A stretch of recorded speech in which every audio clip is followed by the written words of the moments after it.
once said, "Change is certain, but progress is not." That is exactly why we are here today, because change is indeed certain. And we want you, ministry and impact leaders, to make progress. Welcome to this webcast on leading in the next normal. My name is Kristin Hammett, and I have the privilege of serving as the Director of Ministry Services at the Signatry. The Signatry is a global Christian foundation that strives to help write the last check to solve the greatest problems in the world. We inspire and facilitate revolutionary biblical generosity across generations by serving families, advisors, and ministries. We want to help you in your development work and partner with you in major donor conversations. We are for you. We want to help equip you to adjust, change, and tweak strategies that will position you to be successful today and well into the future. To that end, I'm happy to introduce Dave Raley from Masterworks. Dave is the Executive Vice President of Strategic Innovation at Masterworks. He leads a team in analytics, media, and strategy.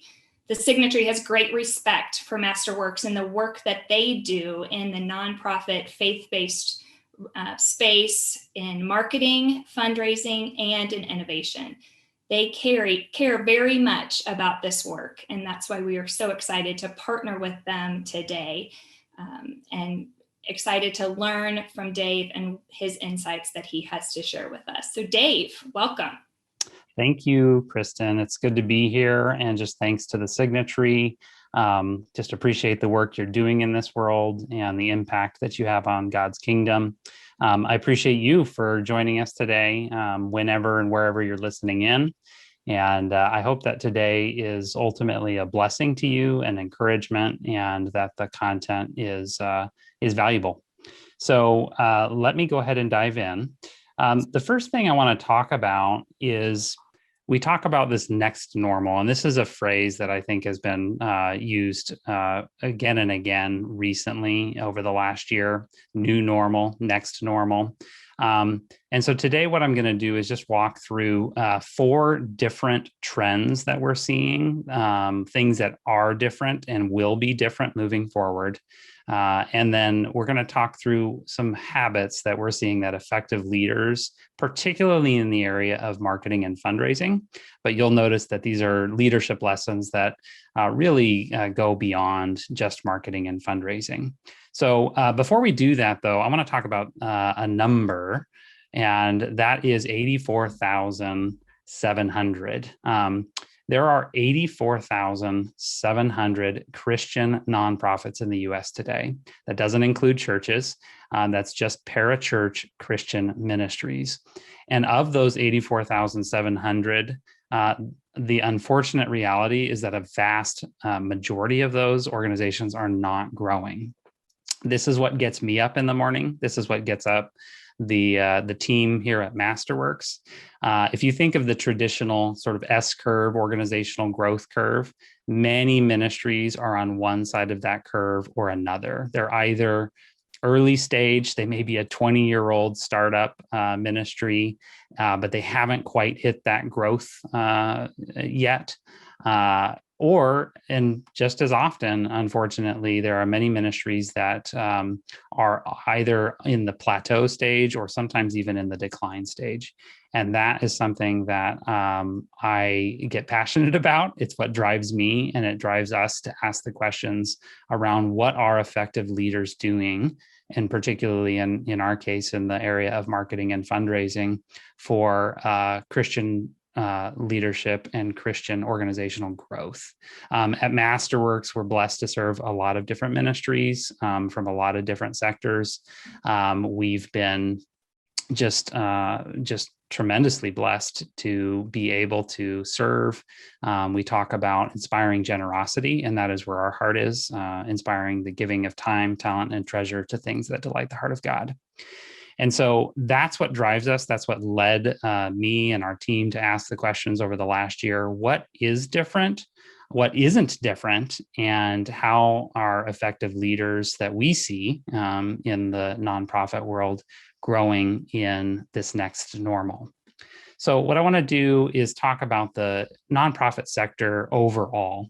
The last year has actually been a very difficult year for the nonprofit sector when you look at the overall charitable giving. In fact, Blackbaud, who publishes a regular quarterly index on the performance of the nonprofit world across 12 different nonprofit sectors, the most recent data available showed that in the 2020 quarter three, charitable giving was slightly down and essentially flat. 2.2% is essentially flat over the last 12 months. That is a difficult thing for many nonprofits, and my heart goes out to nonprofits that have seen that reality. In fact, 9 of the 12 sectors that Blackbaud studies were actually down year over year.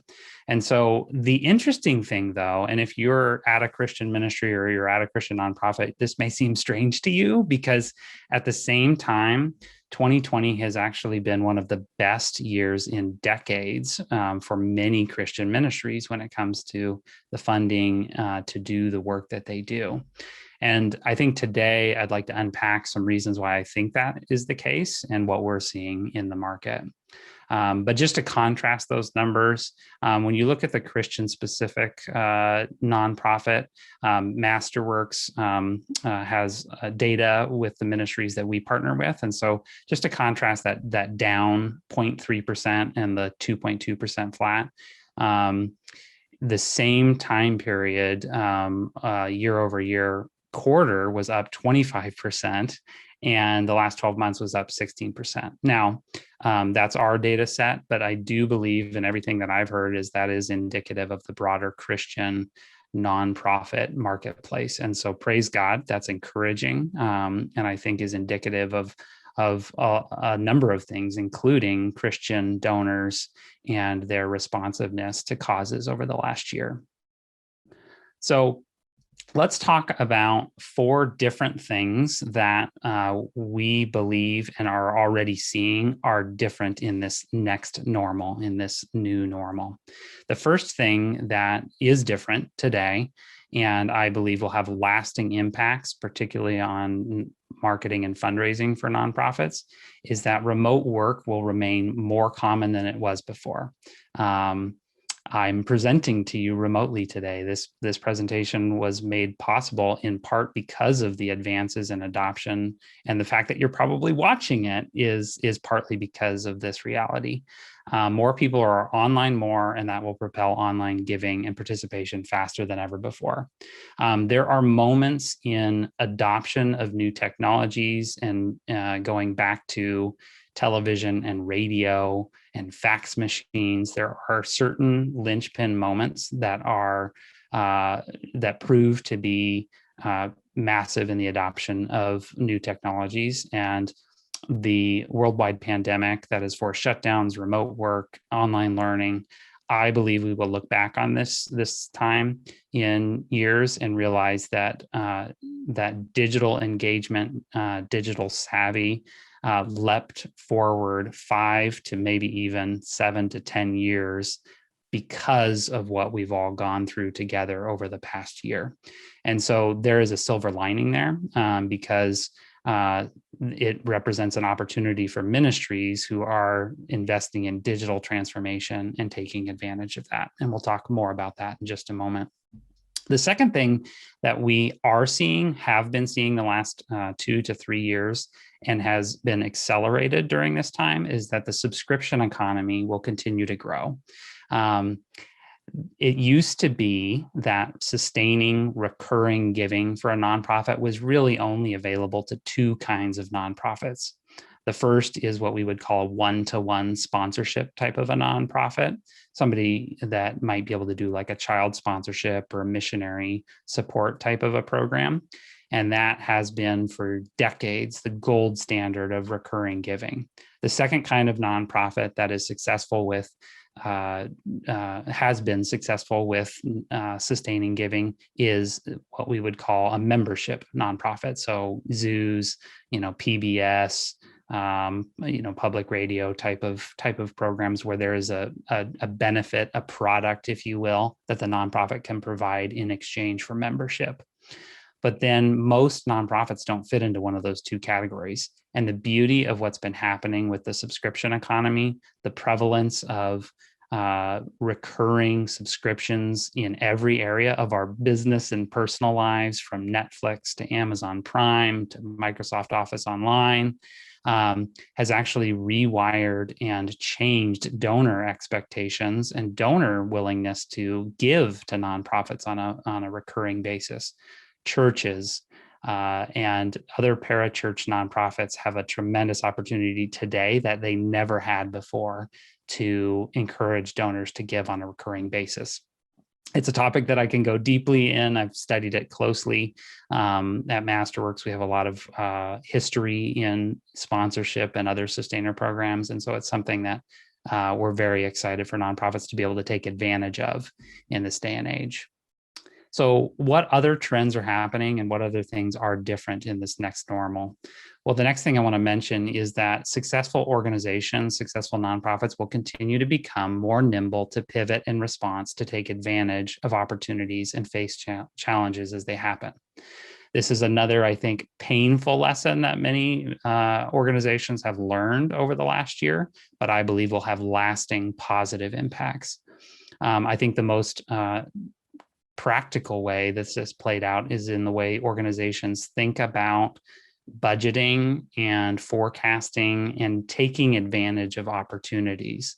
I think some organizations have become conservative, potentially even too conservative, and we'll talk about that in a little bit. But the opportunity here is for organizations to become more nimble when you can't, plan your budget a year out, but you have to be making decisions a quarter at a time. If you do that the right way, you can actually become more responsive to opportunities or issues than you would have previously. And so I think this is going to be a lasting impact for organizations in the next normal and beyond. Now, the fourth thing I want to talk about is the most, I would say, faith-induced prediction here. And there is data that is showing this, but I think the data will bear out over the next couple of years and we'll see. But we believe that Christian donors will continue to be generous at unprecedented levels, and that we'll see the needle move upwards on the percentage of giving. If you've worked in philanthropy, if you've worked with giving, and you've studied Christian giving habits here in the United States, one of the things you'll see, and one thing that has been discouraging, candidly, for decades, has been the percentage of income that Christians give to charitable causes has stayed fixed at around 2 to 2.5%. And I believe what we've seen over this last year is an unprecedented level of generosity, particularly among Christian donors. And my hope, and what I think we're seeing, is a deeper understanding of our relationship to the funds that we have been entrusted with, and that Christian donors will continue to be generous long after a pandemic or an election or the different issues that our world has faced over this last year plus. So we will see. Check with me in a couple of years, but I think we're going to see that needle will move upwards. And I will say, we're recording this here in the early spring of 2021. And so far, we are continuing to see heightened levels of generosity among donors a full year after the pandemic set in. And so that's an encouraging sign, and I hope it's an encouragement to you. So the next thing I want to talk about is, what are the habits, what are we seeing among the most effective leaders in this time, in this day and age, and particularly during times of change and leading in the next normal?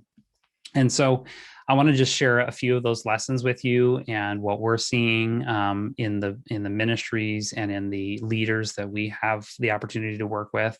I've also been blessed to talk with many leaders at ministries that are internationally focused, that are national and local regional ministries. And so I hope one or more of these strike you. I hope one or more of these encourage you, and maybe one or more of these will challenge you as well.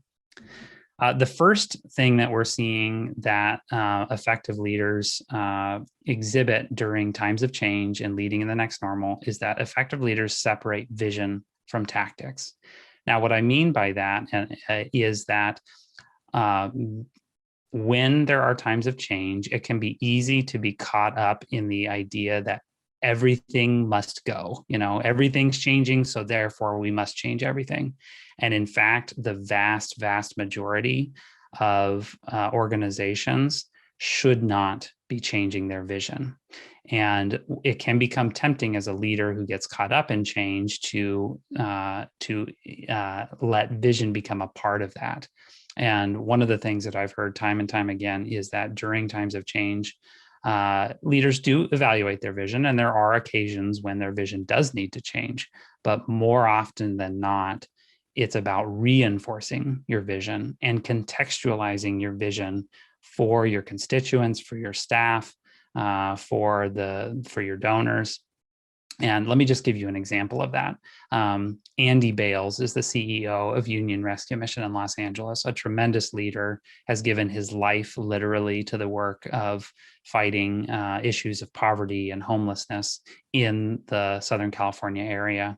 And Andy, throughout this last year, has doubled down in the vision of Union Rescue Mission to help the homeless and hurting of Southern California, the men, women, and children that are on the streets of LA and that need their help. But what Andy has also done over this last year is contextualized his message, his vision to his staff and to the news media. If you just Google Andy Bales Union Rescue Mission, you'll see a number of national and even international news coverage. And Andy today is talking about Union Rescue Mission as a field hospital as much as it is a rescue mission. And so he's not changed their vision. He's in fact reinforced it and made it relevant to the issues at hand. We'll get to tactics in the next few trends, but the thing I want to leave you with here is that effective leaders reinforce their vision and reevaluate their tactics. The second thing that effective leaders that we see are doing in these times of change is doing something. Now, that seems maybe a little bit too simplistic, but in times of change, it's important to note, and one of the trends that we see is that action is better than inaction. It can be very tempting during times of change, especially with a lot of unknowns, to hold back, to wait, to pause. And more often than not, the best course of action is to actually do something. And in fact, I would say a course of action is just simply to stay the course. To illustrate this, in fact, last year, when the pandemic came upon us, one of the things, consistent conversations with nonprofit leaders, was what to do with donor acquisition, with communications, with planned campaigns and things of that nature. I'm happy to say that the vast majority of organizations that we were talking to decided, you know what, we don't know what's going to happen. And so we're going to continue to stay the course, and we're going to monitor things quickly. And if we need to pivot, we will pivot. Some organizations, sadly, decided that because of the unknowns and because they just didn't know what was going to happen, they decided to hold back. And one organization in particular decided that they weren't going to do their typical spring campaign, their spring donor acquisition campaign. And the reason I was discouraged by that was not because I knew what the results would be or wouldn't be, but I knew if you don't do anything, you're guaranteeing what your results are going to be, which is nothing. And what ended up happening was that those organizations that went forward with those campaigns during that very uncertain time ended up having unprecedented positive increases in results, some of the best results we've seen in decades. Now, could I have predicted that back in March of 2020? No, but what we would have said was, and what we did say was, you really need to stay the course. It's better to do something rather than to do nothing. And so that is a lesson that I think I've learned, certainly before this last year, but especially in this last year, is that action is better than inaction. The third thing that we see that effective leaders do during times of change is they look for the bright spots. During times of change, particularly with the uncertainty and the issues that many, many people were dealing with over this past year, the pull can be consistently as a leader to put out fires. I know that I'm a leader in my own organization, and it feels like you need to address the squeakiest wheel or the hottest fire, and you're moving from fire to fire. But one thing that I've noticed that consistently happens among effective leaders is that effective leaders look for what's working. And a friend of mine, in fact, says it this way: you look for what's working and you do more of that. And that may seem like that's simple, but I think that is a profound, one of the most important lessons that I've learned from these nonprofit leaders, is that don't only work on the fires, but keep your eye open to the bright spots. In times of change, most of the things are issues. They're not working well. And so where are those bright spots? In fact, another wise mentor of mine once said it this way, that last year's unexpected success is next year's opportunity. Think about that for a minute. Last year's unexpected success is next year's opportunity. For you in your organization, what was last year's unexpected success? And then I would encourage you to ask the question, how can you double down on that this year? Let me illustrate that. So this is a chart showing two different lines for the digital communications and fundraising and work that we do with the ministries that we work with.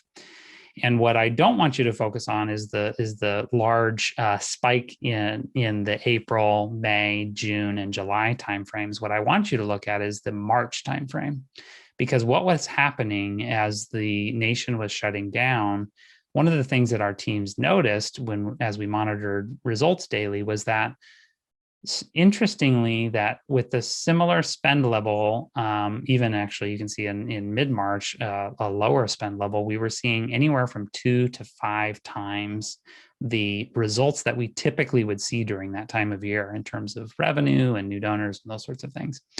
And so we thought, well, we don't know why that's the case. There's a lot of uncertainty right now. But instead of spending a lot of time figuring out why that was the case, we went to a number of the ministry leaders that we work with and said, what would you like to do about this? We would suggest doing, this seems like it's working, we should do more of that.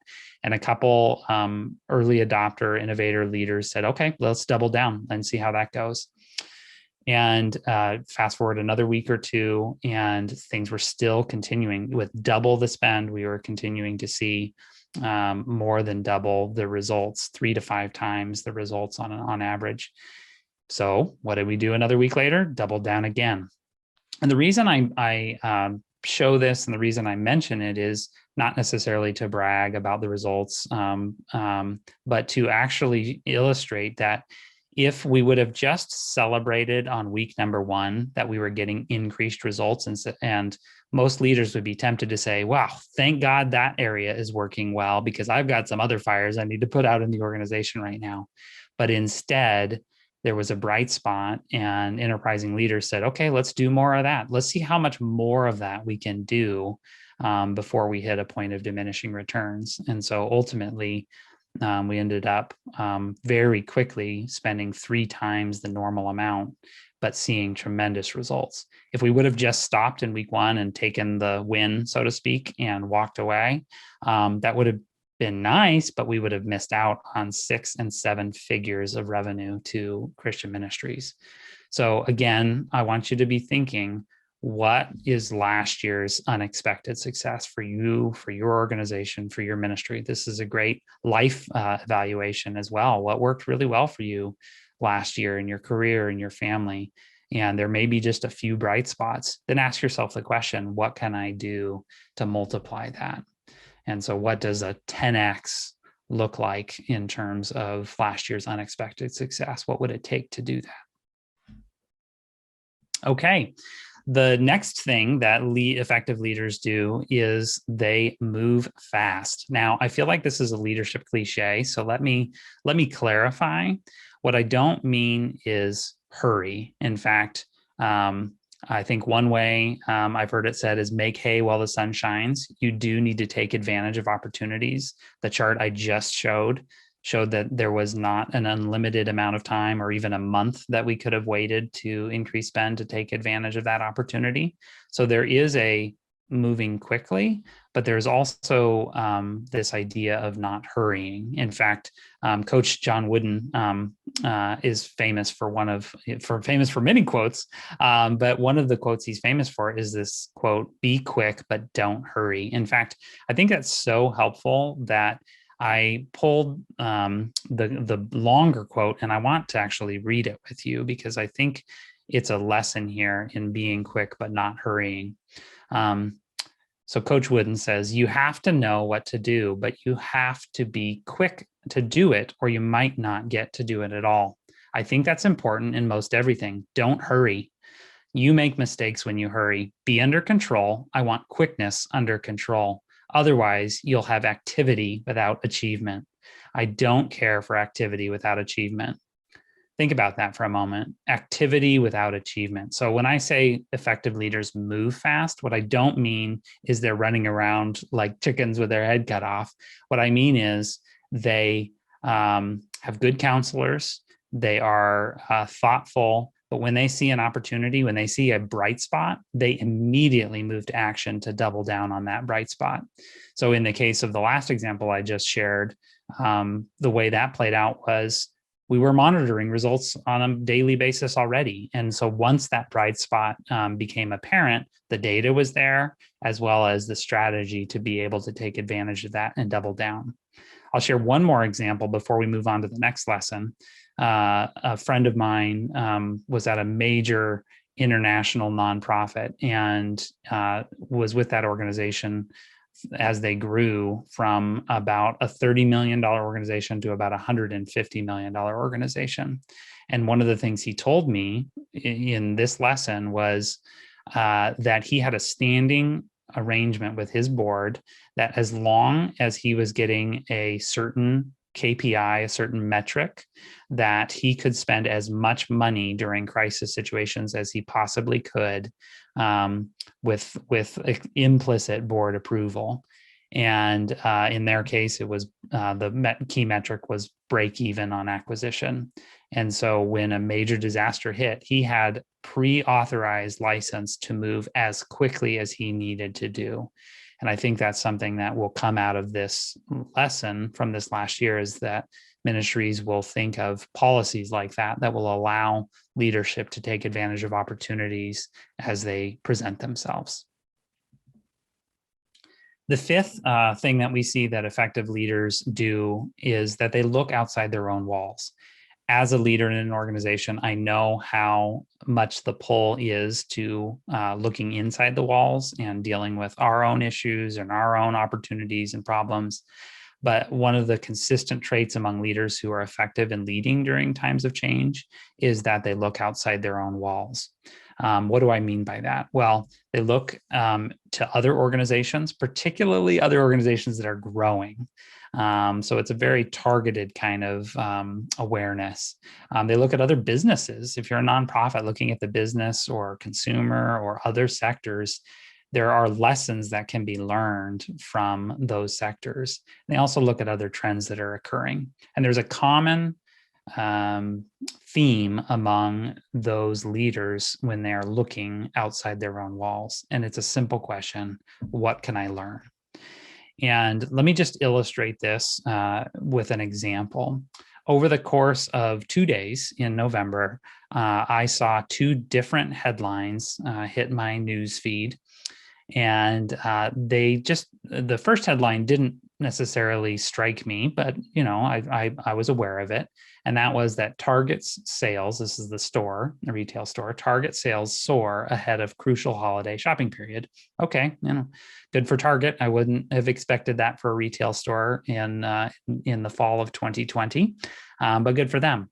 Interestingly, the next day I saw a nearly identical but completely opposite headline, and that was that Macy's same-store sales drop more than 20% as COVID threatens the holidays. I thought, well, that's interesting, because the last headline was about a big box retailer and thriving, and this is a headline about another big box retailer that is really struggling.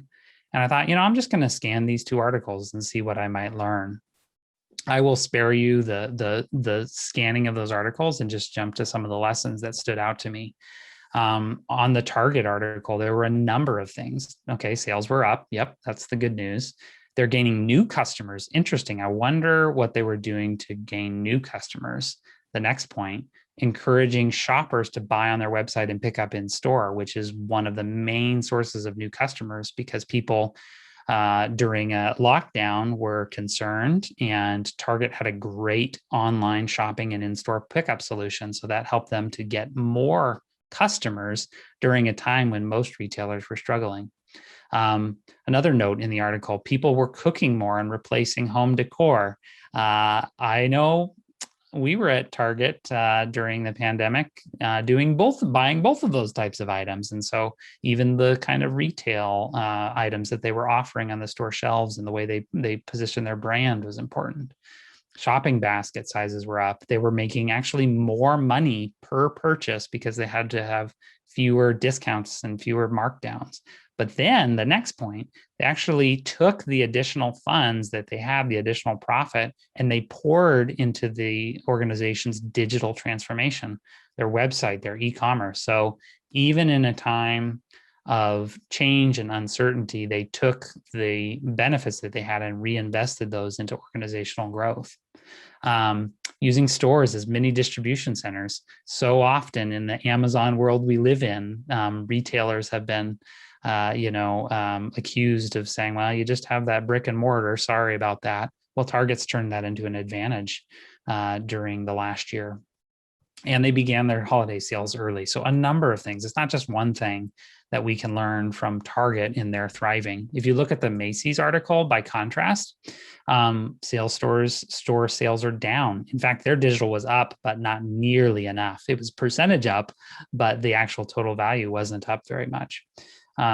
Customers have shifted into buying casual apparel. Well, I don't know about you, but I don't think of Macy's and casual apparel. And so that maybe is an opportunity for them to pivot, but clearly was an issue for them. Home furnishings, jewelry, and fragrances are up. Okay, well, what might they have done to double down in that area? And this is, I think, the important quote from the CEO of Macy's in the article, and that is that COVID continues to impede our recovery. The reason I highlight that is because the CEO of Target said no such thing. In fact, Target leaned into the situation, leaned into change, and has seen tremendous results, and the organization is thriving. And in this case, Macy's was essentially saying the exact opposite. So again, what are the things that we can learn from trends like the subscription economy, like what we see from these two articles? That is just a consistent trait among Christian leaders. The last point I'll make on this is that this is why Christian leaders, effective leaders, are surrounded with wise counselors that are outside their own organization. Being at a marketing and fundraising agency, that's a role that we get to play for our clients. That's a role I get to play for the people that I work with. But we're not the only ones. So I would just encourage you to lean on and surround yourself with wise counselors, both inside your organization, but also people that are not inside your own walls. All right, we're on the home stretch here. The next thing that we see effective leaders doing during times of change is that effective leaders know when to be directive. Now, there's really two broad brush types of leadership that we see among leaders. The first is what I would call persuasive, and the second is directive. Most of the time, in most situations, it is more effective to be persuasive as a leader, not directive, not commanding, not high decision making, low buy-in. Most of the time, persuasive leadership is the way to go. But there are times, including in times of change, and including when your team is paralyzed or concerned, or there's just a lot of what ifs, where leaders do tend to move into more of a directive leadership style. The next thing that we see is that, and I hesitated to put this on the list because I do think it can be a pressure thing for leaders, but every leader that we see that is effectively leading during this time is working harder. Now, I will caveat that because effective leaders are not just working harder. They don't have necessarily the sort of world on their shoulders, but they do realize that in times of change, they've got to work harder. And the thing I would add to that is that the most effective leaders do know their limits. And the most effective leaders are aware of those. They are taking time, they are getting rest, they are finding rhythms that work.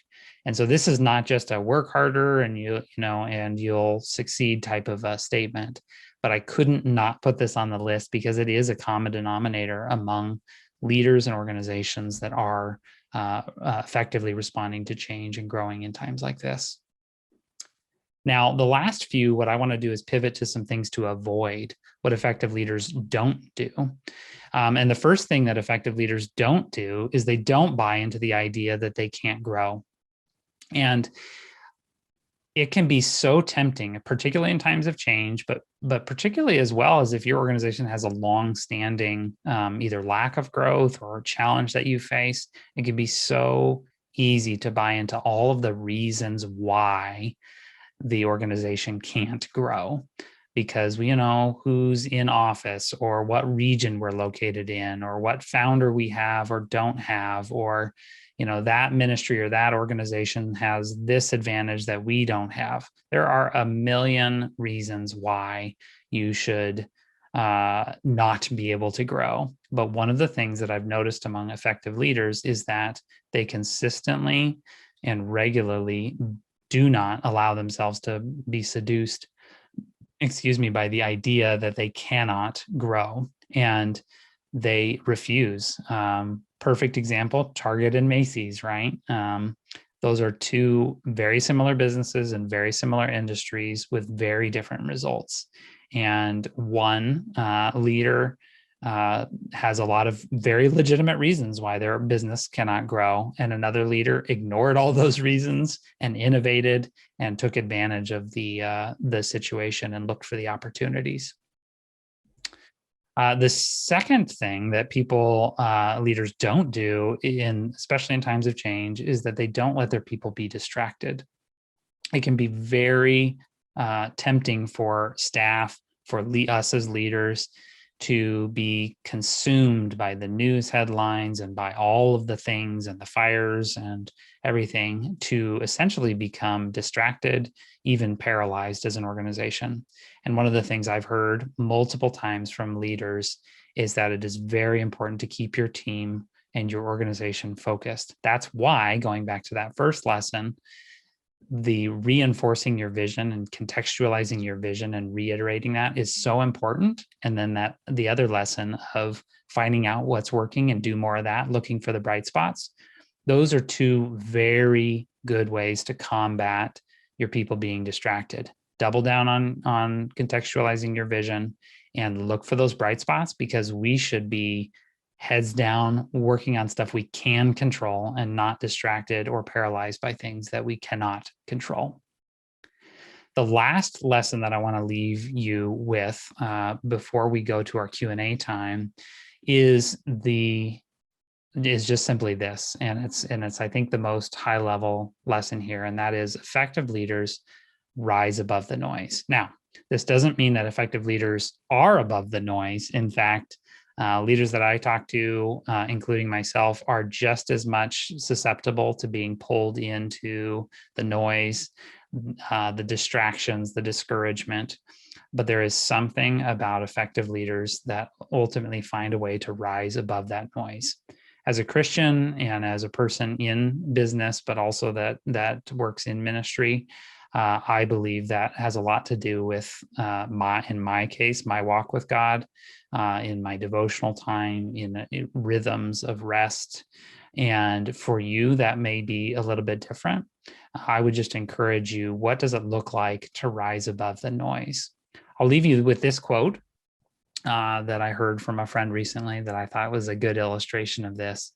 If you were an island in a sea, if you were an island of tranquility in a sea of chaos, people will swim over sharks to get to you. So I hope on a lighter note, I don't know about the shark reference, but on a lighter note that is encouraging to you. I, again, hope you learned something today. I hope you were exhorted today and maybe even challenged in one or two areas. More than happy to chat with anybody on any of these topics. So I'll just leave my contact information up here just for a moment. But Kristin, again, thank you today for letting me be with you all, for letting me share. And I hope that, again, this is a blessing to the Signatry and to the organizations that you all represent and that have a chance to watch this content. Awesome. Thanks, Dave. I hadn't anticipated the shark reference, but I think it really is. It's somewhat insightful relative to where these ministry leaders find themselves, right? We can be kind of that island of tranquility for donors as well as for internal staff. And I think a lot of it has to do with one of your key points that you had at the beginning, kind of what are leaders doing with keeping the vision in mind, right? If you can stay laser focused on that vision, that doesn't change. The seas make it rocky. There may be some sharks there, but you know where you're headed and you know what you're there to do. So thanks so much. So I do have some questions for you. Sure. First one kind of combines a couple different points that you brought up, but relative to the growth and expansion of technology. I know that a lot of us are working remote. We've certainly tapped into this idea of always being available in some cases. And we've got nonprofits who are figuring out, maybe I was behind the 8 ball relative to our own digital presence. What would you recommend for those nonprofit leaders who are looking for ways to effectively engage their donor base online? What do they need to do? Is there a couple of key tips you have for them as far as that goes? Yeah, that's a good question. I think just to briefly start with the basics, and that is your digital presence online, and it starts with your organizational website. You know, it's 2021, and that's still the home base for your organization online. I would say your donation process is the next most important thing. You would be surprised, or perhaps not surprised, at how difficult that can be for some people. And then the third piece I would say is to think about just what your outreach looks like on the broader internet. Social media today is so powerful and so dominant and so important that I remember I've been doing this digital fundraising thing for a while now. And I remember back in the day when social media was just a nice engagement tool. And, I was like, don't bet on raising any money. But today, social media represents the number one way that organizations are driving their results. And a lot of that's Facebook, a lot of that's display and different types of advertising. So hopefully that's helpful. It is helpful. I want to sit there for just a second though. Yeah. When it's social media related, is the goal, what's the win in that social media presence? Is it to drive them to the website? Is it to actually take care of business, so to speak, and get that donation at that moment? Like, what's the win? What should organizations be measuring?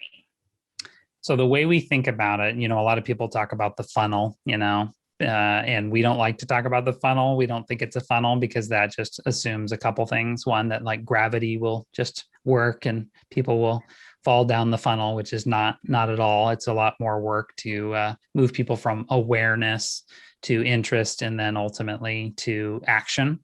So we'd like to refer to it as a pyramid. And so it's about building the pyramid. And so it's really, just to oversimplify it, it's really two things. It's engaging in awareness, and how do we get people to click on the video or come to the website and read the blog. And then you're essentially building your own lists if you're using it technology properly. And then you're converting. And so it's a combination of building audiences through great content and then converting those audiences through very clear, direct response asks in the case of fundraising, and not being shy about that. It's not just, gee, let's engage people and then they'll give in the case of fundraising. No, it's let's engage people and then let's ask them very clearly via social media to support. Yeah, good. How about this subscription economy idea? I want to dive into that a little bit more. I agree with you. I think it's a significant trend, and I can testify to that based on the number of various boxes of subscriptions that appear on my doorstep. Not only mine, my daughters, I have teenage daughters, they have their own subscriptions. And how do you, as a nonprofit leader, how would you recommend that you make it actually this subscription economy beyond, or is it beyond just a monthly donor program? What's the difference? How do you differentiate? Yeah, so I've got about an hour talk on that. So let me give the 22-second version. It is not about just slapping a monthly checkbox on everything, but that's a great place to start. If you can't check a box on your website and become a monthly giver, or you don't offer that ever on a response device in direct mail, or if you do phone-based fundraising, that's a great sort of low-hanging fruit. But the sort of the next rung up is to truly build and launch a sustainer program in the subscription economy. And that's a little bit of a longer conversation, but it involves listening to donors and actually putting something together that will be inspiring and passion inducing for them, because most likely you don't have child sponsorship to fall back on. And so you need to create what your version of child sponsorship is, so to speak, and really create something and put it into the market that actually has value for donors. Awesome. Do you have more information on that? I know you said you've given a talk. Do you have a white paper or something? Absolutely. The best way might be to email me to get that. But if you go to masterworks.com, and you on our blog, we have a search, and so you can search for subscription economy is probably what I would do, and you'll find it there. Otherwise, just reach out, and I'd be happy to share that. Perfect. Okay, last question. It'll be easy. I may say that a little bit in depth. So we talk about, I think you titled this presentation "The Next Normal," which sort of by definition implies it's not set in stone. It will likely change again. So can you give us a hint of what you see on the horizon as potentially another change, or how would you recommend that leaders really stay attuned to changes in the environment and in the culture around them? What would you advise them to do? Yeah, that's a great question. Not easy, but two thoughts come to mind immediately. The first thing, and I said it in the first lesson that I shared, that I was, I don't know that I was surprised, but I was encouraged maybe, was particularly the leaders that have led for decades and decades. This is not anything new. Yes, the particulars of the situation we're in are new, But the idea of reinforcing your vision and locking down on your vision and then reevaluating your tactics is something that you should always be doing. And there are just times in history when there are much bigger challenges like we've faced over the last year. And so the first thing that I took away was actually the next normal is always the case. In fact, I will say this, Kristin, when I have two little ones, and before I had children, when my wife was pregnant with our first, a friend of mine and a mentor told me, Dave, don't think about parenting in terms of the new normal, but think about parenting in terms of the next normal, because your parenting, your marriage will change on an ongoing basis, and you need to be prepared for that ongoing change, not, oh, this is what it's going to be like now. And particularly for those of you that have had young children, you realize that change is regular and often. About every month or two in the early stages is a new normal, is a next normal. And so first thing I would say is that next normal is the reality of the lives that we lead. And it's just, this has been a good time for us to realize that that is the case, and to always lead with these kind of lessons in mind. Now, the question you did ask about was sort of what's after the next normal. I will put one prediction on the table because it wasn't in my earlier content. And it is related to technology, but I believe that artificial intelligence and machine learning and automation it already is a part of the next normal for businesses, for sure. But for nonprofits, it will become a huge part of the next normal. We're already using artificial intelligence, for example, when we make selections for direct mail and telemarketing and things like that. And so it's something that's here today, but I think that the next normal will see just a rapid increase in it. It will, I don't want to exaggerate, but I think it will impact every area of our, particularly marketing and communications, at least, if not program ministry, how we do our ministry, and move forward. And become a key differentiator for those who can lean into that technology and that enhancement, and then those who do not. So the conversation comes full circle. Very good. Thanks, Dave. I think that concludes my questions, but I do want to thank you for your time. You have great insights, experience, and I think that this was super beneficial to those who are watching in the near term, but also certainly even over time, as these principles and lessons from leaders really remain relevant and true. So thanks so much. Thanks to your team at Masterworks who have helped to gather this information and put this together today. I want to leave our listeners and viewers with a quick story that I think perhaps might be a challenge to you. I know it is a challenge to me. I'm going to read it to you real quickly. One day, a professor entered his classroom. He asked his students to prepare for a surprise test. We've all been there, right? We know what that feels like. They anxiously awaited at their desks for the exam to begin. The professor handed out exams facing down. The anticipation built. Then he asked them to turn over the paper, and to everyone's surprise, there was no questions, but simply a black dot in the center of the page. The professor, seeing the expression on everyone's faces, told them the following: "I want you to write what you see there." The students, confused, got started in this kind of strange and inexplicable task. And at the end of class, the professor took all the exams and began reading the answers aloud.